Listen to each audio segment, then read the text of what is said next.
네, 안녕하세요. 11월 26일 일일 브리핑 시작합니다. 미분양 무덤 아니었어? 줄줄이 완판이라는 뉴스 기사를 접했습니다. 이런 거 나오면은 또 뭔가 분양이 또 시작된다는 그런 징조 아니겠습니까? 야, 대구시의 전경을 보고 볼 때마다 바뀌는 전경에 놀랍습니다. 불과 10년 전 대비 아파트 개수가 한 20만 개는 늘어났을 거예요. 지금 대구 아파트 몇 개? 69만 개. 10년 전쯤에 한 50만 개 정도 됐겠네요. 무진장 많이 지어졌습니다. 뭐 앞산에 올라가서 보건 83타워에 올라가서 보건 볼 때마다 경이롭다. 그럼에도 불구하고 지어질 곳이 무진장 많다. 대구 땅이 정말 넓습니다. 미분양 무덤 아니었어라는 뉴스에 맞춰서 요 자료를 가지고 와서 이 페는세상 명동역 퍼스트마크 요거는 비교적 성공리에 완판됐고 상인 푸르지오 센터파크 특공 결과가 나왔는데요. 지원 건수 6건, 공급 세대수 364세대. 아이고야. 이럼에도 불구하고 미분양 무덤 아니었어 이런 말이 나올지 참 의아합니다. 자, 그럼 야 미분양 무덤 아니고 줄줄이 완판이 된다면 왜 분양 안 할까? 왜 분양 안 할까?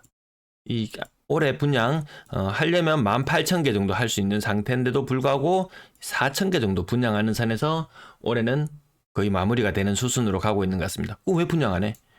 줄줄이 완판인데 왜 분양 안 해?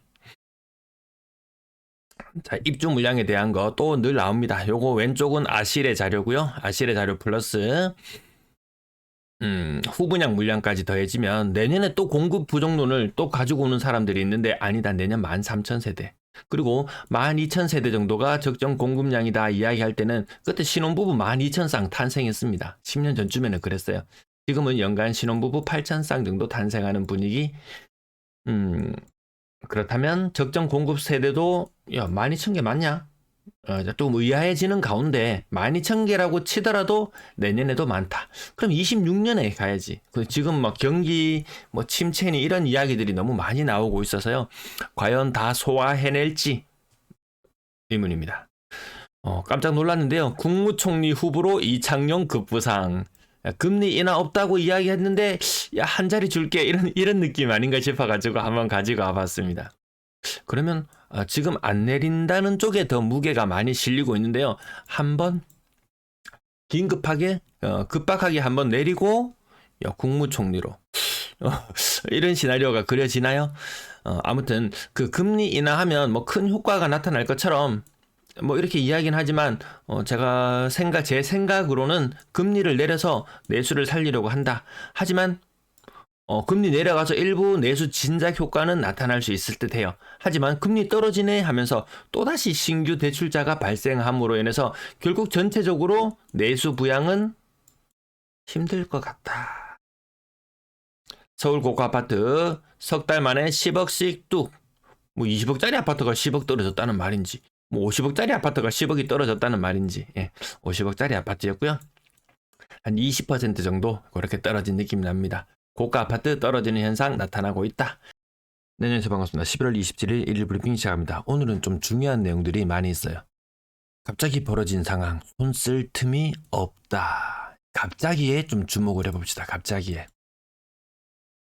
주담대 연장하려면 7,500만원 상한하라. 서민만 실음 또 나왔습니다. 서민 드립 또 나왔어요. 자, 은행은 아파트 공시가격이 떨어졌다는 점을 상한 이유로 들면서 일부 금액 상한해라. 그래야지 연장해 주겠다. 이렇게 이야기를 하고 있습니다. 한 달 전까지만 해도 공시가격이 큰 변동이 없으니까 용산될 것이라고 연장될 것이라고 이야기를 했어요. 하지만 DSR이 뭡니까? 총부채 원리금 상한 비율. 이자가 거의 2배 수준으로 올라갑니다. 그 말인즉슨 대출 한도가 줄어듭니다. 신용도 변동되지 않았고 연체한 적도 없는데 갑자기 한 달 만에 일부를 상한하라니 갑자기 아닙니다. 미리 다 예고된 현상. 제 영상 보신 분들은 이거 아실 거예요. 미리 이런 일들이 벌어진다. 대비하시라. 그런 취지의 방송인 거죠. 늘 갑자기 타령입니다. 갑자기 아니에요. 자, 이 차트 제가 수십 번, 수백 번 가지고 왔을 거예요. 자, 금리, 대출금리, 신규 주담대 금리 기준으로 2% 중반대에 빌린 것이 4% 중후반대의 금리로 바뀌었다. 이것이 의미하는 게 금리만 레벨업 되는 것이 아니다. 대출 한도가 줄어든다. 그게 DSR이다. 자, 총부채 원리금 상환 비율 보시면은 연간 소득 뭐 큰 변동이 없을 거예요. 거기에다가 원리금 상환액이죠. 원리금 상환액이 뭘로 결정이 되나요? 네, 금리에 따라서 결정되겠죠. 그럼 DSR 내가 그 이전에 40% 풀로 맞춰서 대출을 냈어요. 낼 때까지는 괜찮았어요. 하지만 금리가 레벨업 되는 과정을 통해서 원리금 상환액이 이것이 높아지죠. 그러면 저절로 DSR 비율이 높아집니다. 그럼 DSR 기준에 맞춰서 대출을 해주려면 당연히 원리금 일부 상환해야 되는 것이 당연한 수순입니다. 이게 수많은 대출자들에게 닥쳐오는 현실이 될 것입니다. 금리만 높아지는 게 문제가 아니다. 이렇게 연장하려면 일부 상환해라. 이것이 더 큰 문제가 됩니다. 은행에서 또 봐줍니다. 그러면 원리금 일부 상환 안 해도 되는 조건으로 봐줍니다. 그 대신 금리가 무지막지하게 7%, 8% 중금리로 일부 강제 전환되는 그런 일들이 생길 수도 있습니다. 부담스럽다. 근데 그 갑작스럽게 다가온 일이 아니다. 자, 대출 안파가 계속될 것이다 라는 이야기가 있습니다. 내년 초 되면 괜찮다고 했던 사람들 내년 초 되면 입 닫고 하반기 되면 풀어줄 거야. 이런 이야기가 분명히 또 나올 거예요. 자, 내년 초엔 대출 절벽이 풀릴 것이란 기대가 나왔다. 그러나 금융당국이 월별 관리에 나서서 대출 옥죄기 추세가 이어질 예정이다. 연초가 돼도 별반 달라지진 않을 거예요. 자, 들쭉날쭉한 은행 대출금액 적었다가 폭발하는 이 현상을 막기 위해서 어느 정도 수준으로 이렇게 대출 한도가 정해질 겁니다. 그러면 가격이 급등락하는 현상은 더 없을 것이다. 연초가 되면 가격이 튀어오르고 거래량이 튀어오르고 연말이 되면 가격이 조정을 받고 거래량이 빠지는 현상이 내년에는 없을 것 같아요. 그냥 한 해 내도록 조용할 것 같아요. 참, 하반기가 되면 분위기가 나아지겠죠. 근데 무엇보다 중요한 것은 전반적으로 이 대출의 층위가 올해 목표했던 것보다 더 초과되는 현상으로 인해서 내년에는 전반적으로 대출이 좀 줄어듭니다. 이게 대출 페널티거든요. 은행별로 DSR, 은행 자체 전체적인 DSR을 어느 정도 맞춰라. 예를 들어서 40에 맞춰라 했던 것을 내년 되면 30에 맞춰라. 왜? 올해 40만큼 대출해 줄 걸 50만큼 대출해 줬으니까 내년에 대출액이 줄어든다. 이 말씀도 드렸습니다. 그래서 내년 초 순탄한 길을 가기가 어렵다. 하반기는 괜찮아질 거야. 상반기 안 되면 어차피 하반기 되면 풀어줄 건데. 근데 하반기에 뭐가 기다리고 있나요? 네, 스트레스 DSR 3단계가 기다리고 있습니다. 이것이 기타 대출까지 다 포함됩니다. 일단 요게 좀 부담스럽고 고가의 아파트들은 중저가의 아파트들은 사실 대구권 기준으로 봤을 때 스트레스 DSR 때문에 돈 못 빌린다 이런 이야기는 안 나올 정도의 상황은 될 거예요. 근데 요게 분명히 압박을 받는 계층이 분명히 생깁니다. 자, 부산 상황 한번 볼까요? 부산 뉴스 나왔는 거 한번 잠깐. 오늘 정말 중요한 내용입니다. 내년 되면 무조건 괜찮아질 거야 라는 말을 믿고 무대책으로 있으면 안 된다. 자, 부산 아파트 암울하다고 하는데요. 사실 부산 하락했는 느낌도 별로 안 들 정도입니다. 대구보다 더 순탄한 길을 가고 있습니다. 부동산 전문가도 나와서 폭락한 사례라든지 이런 걸 가지고 와서 상황이 좋지 않다. 왜 이런 이야기 합니까? 규제법 좀 풀어라. 지방 대출 좀 풀어라. 이 이야기를 하기 위한 것입니다. 근데 이 영상의 댓글을 보면요. 대구는 일단 고담이죠. 부산은 노인과 바다입니다. 이 전반적인 인식이 이렇습니다. 서울은 뭘로 인식하나요? 별반 이야기 나오는 게 없죠. 그만큼 지방에 대한 인식, 특히 좀 안 좋은 부분들이 있습니다. 부산 아파트 매도 물량 3만 건에서 5만 8천 건, 5만 8천 건 애교고요. 6만 건, 오늘 날짜 기준으로 6만 건 넘어가 있는 상태입니다. 21년 대비 2배 이상 껑충 뛰어올라 있는 상태. 아파트 평균 매매 가격 이런 것도 보면요. 서울 13억 8천, 이거 분양권하고 온갖 거 다 끌고 왔지 싶습니다. 아무튼 제가 집계하는 바로는 한국 부동산 자료 기준으로 12억 3천, 제일 비싼 거 12억 3천. 부산 그때 당시에 제일 비쌌던 거 4억 4천. 그럼 요 격차가 8억 정도 수준이죠.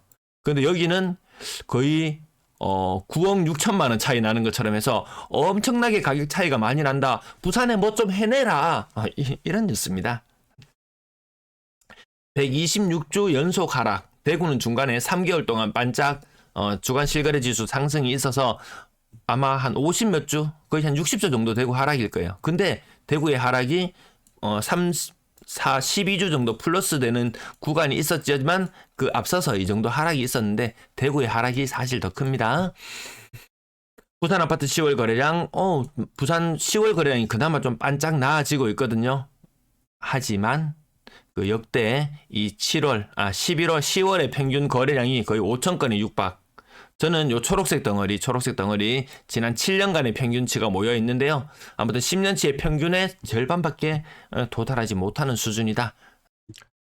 네, 안녕하세요. 반갑습니다. 11월 28일 1일 브리핑 시작합니다. 금리 인하까지 맞추는 용한 점쟁이. 나를 구독하라. 나를 추앙해요.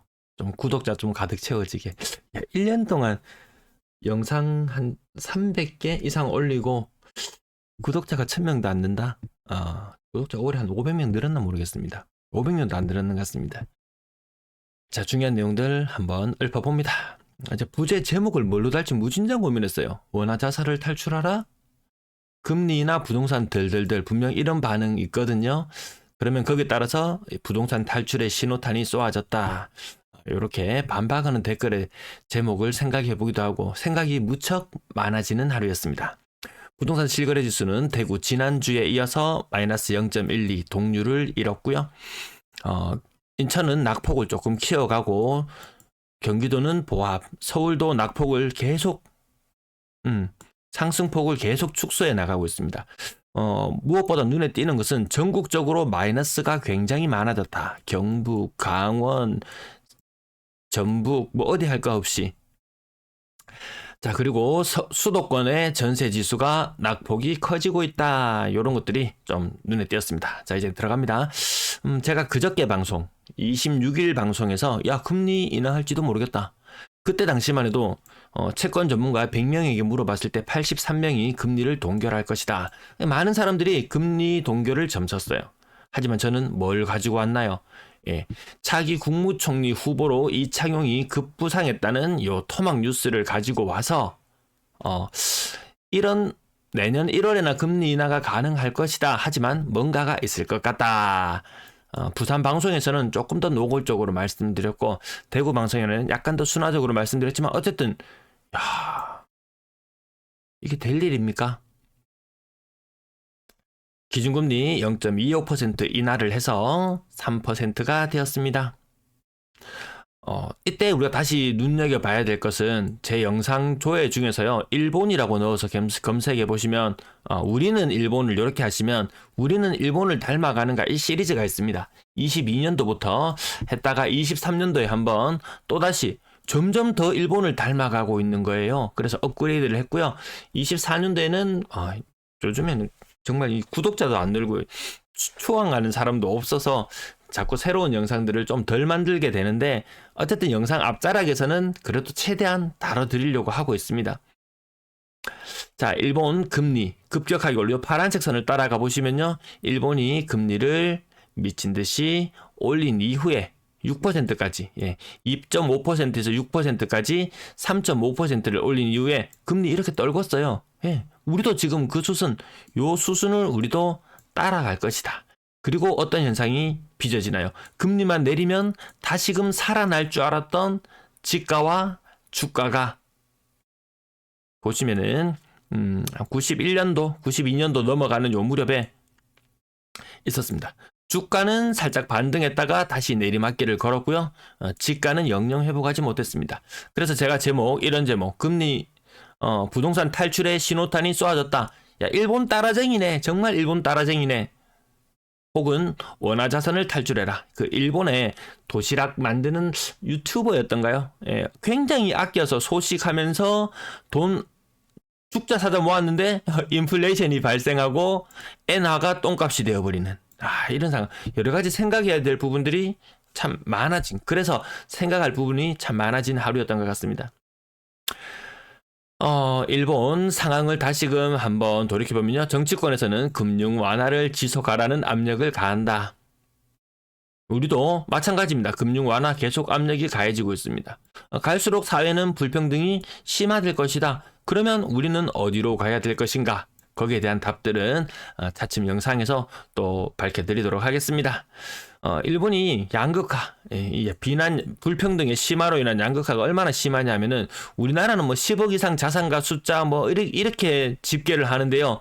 일본에서는 10억 엔 이상, 거의 뭐 100억 이상 자산가 그 숫자가 어느 정도냐 하면은 150만 명 정도 됩니다. 근데 1억 엔에서 10억 엔 사이에 있는 자산가의 숫자는 240만 명 정도 됩니다. 압도적입니다. 100억 이상 부자 어마무시하게 많습니다. 뭔가 좀 이상해 보이죠. 이상할이 많지. 자산 쏠림은 더 심해질수록 잘 사는 사람은 더 잘 살게 되고 못 사는 사람은 더 어려운 지경으로 간다. 네, 반갑습니다. 11월 29일 1일 브리핑 시작합니다. 줄줄이 완판이라는 며칠 전 뉴스 전해드렸죠. 경쟁률 0.03입니다. 그럼에도 불구하고 얼마나 더 지으려고 지금 발동을 걸고 있어요. 자, 경제 성장률 내년 1%, 올해 2.1% 정도 예상되는데요. 4, 4분기에 1% 정도 성장을 해줘야지 2.1% 달성이랍니다. 사실상 올해부터 1%, 대 경제 성장률이 아닌가 싶습니다. 자, 땅짓고에서도 짚어드렸네요. 청가구 통째로 유령단지 나왔던 곳, 청약 경쟁률 0.03 대 1. 제가 뒤에 계산해보진 않았습니다. 그냥 0.03 대 1인가 보다 하고 나왔는데요. 984세대에 52건 접수. 지금 아파트가 문제가 아닌 이런 느낌 점점 드시지 않나요? 생산, 소비, 투자 트리플 감소. 그럼에도 불구하고 얼마나 더 지으려고 제가 길을 가다가 요 플래카드 붙어 있는 것을 사진을 찍어 봤습니다. 재건축 패스트 트랙법 통과. 국민의힘 사랑해요. 국민의힘 감사합니다. 제가 한 번은 전 시장님 사랑합니다. 제가 한 20년쯤 지나면은 1세대당 1가구당 아파트 한 채씩 1가구 1아파트 실현 가능할 것 같습니다. 무진장 지어낸다면 이런 것들이 재건축이 빠르게 추진되면 추진될수록 아파트는 무진장 많아진다. 지금 아파트 몇 개? 69만 개, 대략 70만 개. 세대수 얼마? 100만 조금 넘어가나요? 110만 정도? 인구는 10년 후부터 인구 가구수 점점 줄어들기 시작할 것이고 아파트는 이 재건축이란 이름하에 무진장 지어질 것이고 사실 그만큼 지어지지 않을 거라고 전망합니다. 많이 지어주셔서 감사합니다. 외국인의 빤스런이 돋보입니다. 원화가 휘청휘청 하지 않을까 싶습니다. 아직 달러에 대비해서 반응은 없지만 엔화 대비해서는 조금 반응을 보이더라고요. 주식시장 힘들고 기업들도 힘들다. 예전부터 계속 말씀드리던 이 소상공인이 힘들다. 소상공인이 사고 팔고 하는 거 뭐 다 어디서 나옵니까? 어디서 나옵니까? 더 큰 기업, 중소기업은 또 더 큰 기업에서 또 만드는 거, 대기업. 줄줄이 다 연계되어 있죠. 뭐 소상공인도 장사 안 되면 뭐 중소기업, 대기업에서 만드는 제품들 덜 사용하겠죠. 수출도 그렇게 호락호락한 것 같지는 않고 대한통운, 대우건설, 희망퇴직, 구조조정 이런 말들이 점점 많이 들려옵니다. 저는 근데 깜짝 놀랄 만한 댓글을 오늘 한 개 발견했는데요. 야, 대구 다행이다. 대구는 대기업이 없어서 다행이다. 이런 글을 봤는데요. 대기업이 기침만 해도 대구 같은 이런 중소기업들 쭉 있는 이런 곳들은 독감 걸립니다. 아무튼 다가올 위험들 자, 얼마나 위험하려고 이런지. 산업의 쌀이라고 불리는 철강 공장도 지금 쉬어가야 되는 판이니까요. 어제도 짚어드렸는데요. 지난주에 이어서 마이너스 0.12. 대구보다 시력을 조금 확장시켜 놓고 보면 전국이 다 마이너스네. 그나마 요쪽 살짝 남아있는 요쪽 제외하고 다 마이너스네. 그러면 그동안 많이 떨어졌던 이쪽이 강세를 보일 것이냐, 이쪽 라인 경부선 라인 강세를 보일 것이냐, 그런 기미가 보이지 않더라. 11월 30일 1일 브리핑 시작합니다. 주담대 연장하려고 하니까 1억 먼저 상한하라네요. 어떡하죠? 자, 요 뉴스를 가지고 왔었는데요. DSR을 이해해야 된다.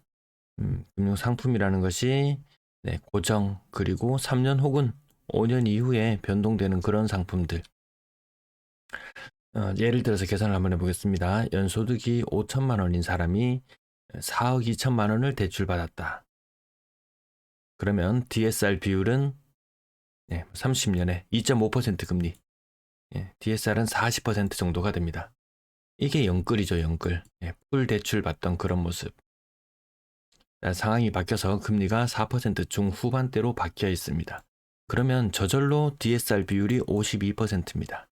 자, 이것이 고정 이후에 변동 금리를 적용받는 시기가 오게 되면 금리가 무한정 지속이 되죠. 단순히 상한 부담이 높아지는 것, 연 2천만 원 갚다가 2,600만 원 갚는다. 600만 원, 한 달에 50만 원 정도 더 갚아 나간다. 사실 이거는 어떻게든지 허리를 졸라매면 가능할 겁니다. 근데 고정 이후의 변동,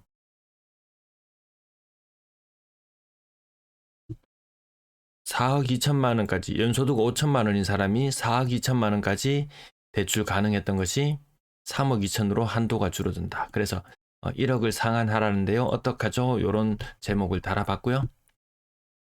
자, 다른 뉴스 기사도 하나 가지고 와봤습니다. 2% 9월 2일자 연수도 요건 제가 뉴스 소개해 드리지는 않았었네요. 그때 주담대 2% 고정형 주담대 20조 원, 그것이 4%대 변동형으로 전환된다. 20조.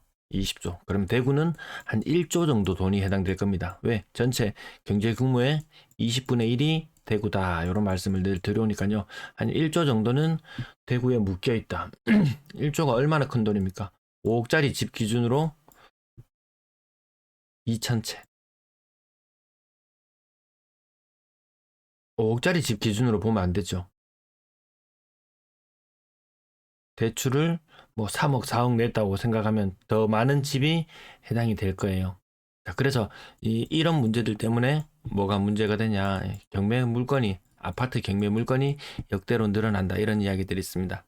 2% 중반대로 29년도에 빌렸던 사람들, 지금 5년 후인 2024년 위기가 왔죠. 마찬가지입니다. 내년까지 이것이 계속 이어집니다. 2020년도 저금리였습니다. 2021년도 저금리였습니다.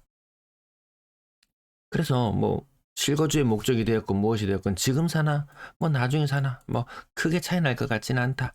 이런 말씀을 계속 드렸습니다. 자, 그럼 한 사례를 한번 봅시다. 우상단 모니터. 안월당 효성 해링턴 플레이스 같은 경우에는 이 고점을 찍던 그 무렵에 6억 5천까지 가격이 갔었습니다. 그때도 DSR이 막 도입되니 많이 막 이렇게 하면서 자산 한 2억 정도 가진 사람이 너무 급하게 마음이 쫓겨가지고 한 4억씩 빚을 내가지고 한 6억짜리 집 사라. 막 그런 걸 부추기는 사람들도 있었습니다. 자, 시간이 지나고 보니까 내 자산 2억은 녹아내렸어요. 없습니다. 그냥 아무것도 없는 상태가 돼버렸습니다. 그러던 것이 4억 6천만 은행 빚만 남게 되는 이런 모습이겠죠. 근데 이자에 대한 부담도 커지고 원금 일부 상환하라는 압박까지 시달릴 수 있다. 야, 이게 투자가 정말 쉬운 것이 아니구나. 그리고 남들이 몰려갈 때 같이 몰려가는 것, 그것이 초입이라면 관계가 없겠지만 어느 정도 진행된 상태에서는 그렇게 급하게 따라갈 필요가 없겠다. 자, 금리 우리 내리는 요 현상, 일본도 이미 봐왔다는 부분까지도 말씀드리고, 그래도 일본 효과가 없더라. 일본 제로 성장 30년, 요거 책을 또 제가 주문을 했습니다. 네, 쿠팡에서 주문을 했는데요. 조선일보 발뉴스. 반도체 생산 클린룸이 식물 공장으로 변해 있는 모습. 뭐 골프장이 한창 잘 나가던 시절에 골프장이 태양광 발전소로 변한다든지, 우리도 아마 그런 모습들을 닮아가지 않을까 싶습니다. 오늘 요 뉴스는 요 제목으로 일본 30년 이렇게 아마 검색하면 뉴스가 나올 텐데요. 한번 정독해 보시기를 권해드립니다. 뭐 한국과 일본의 격차는 30년. 30년 전에 일본이 겪었던 것을 지금 우리가 겪는 단계. 그때 잠재 성장률, 우리 이제 2% 아래로 주저앉는 것 같고요. 사실 뭐 일본을 닮아간다 이렇게 이야기하는데 속속들이 들여다보면 우리가 더 안 좋다 이런 느낌을 지울 수가 없습니다. 부채는 장난 아니게 높은 수준. 출산율 살짝 반등은 했다고는 하지만 세계적으로 낮은 수준. 또 우리의 문제는 급격한 고령화로 인해서 노년 부양비가 무지하게 많이 들어갑니다. 의료 재정이나 이런 문제들도 계속 젊은 층들에게 압박으로 다가올 것 같고요. 본격적인 재정 수지 적자 시점 2020년. 뭐 젊은 미국 경제의 길을 따라가야 된다고는 하지만 따라갈 수가 없습니다. 첨단 산업에 대한 압도적인 지원과 투자로 투자되는 규모가 다릅니다. 엔비디아 4천조 짜리 기업이 투자를 한다. 애플 4천조짜리 기업이 투자를 한다. 마이크로소프트 뭐 이런 것도 있어. 삼성 300조. 시총이 300조 정도 되나요? 좀 근래 들어서 좀 많이 줄어들었었죠. 네, 많이 줄어들. 이런 기업들이 압도적인 지원과 투자로 어림도 없는 일입니다. 그래서 정말 앞날이 그렇게 밝지 않겠구나. 근데 부동산에만 올인을 한다. 더욱더 밝지 않겠구나. 일본의 30년 경험에서 요런 일본 30년이라고 또 검색하니까 또 새로운 책이 나와 있더라고요.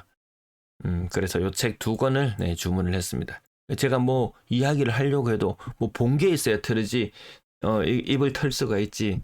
누구는 뭐 내피셜로만 한다고 하지만 무진장 찾고 연구하고 있습니다. 여러분도 책도 쿠팡에서 구매하면 생각보다 편리합니다.